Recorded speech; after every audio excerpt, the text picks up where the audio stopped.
நம்மளுடைய தமிழ்நாடு ஸ்டேட் வந்து ஒரு செக்குலியர் ஸ்டேட், கரெக்டுங்களா? இங்க மோஸ்ட் ஆஃப் த மக்களுக்கு வந்து பாத்தீங்கன்னா அந்த சாதி அடையாளங்கள் மேல நம்பிக்கை கிடையாது.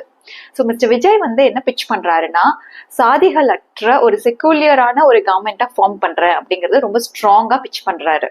சோ இத்தனை வருஷமா இந்த ரெண்டு திராவிட கட்சிகளும் மாறி மாறி இந்த சாதிய அடையாளங்களை வச்சு அரசியல் பண்ணி பண்ணி மக்கள் எல்லாருமே ரொம்ப ஒரு அதிருப்தியில வந்து இருந்துகிட்டு இருந்தாங்க. அவங்களுக்கு வேற ஆப்ஷன் இல்லை அப்படிங்கறதுனால இவங்க ரெண்டு பேர்ல யாரு பெட்டர் அப்படிங்கறத பார்த்து மக்கள் வந்து திரும்ப திரும்ப ஓட் பண்ணிக்கிட்டு இருந்தாங்க.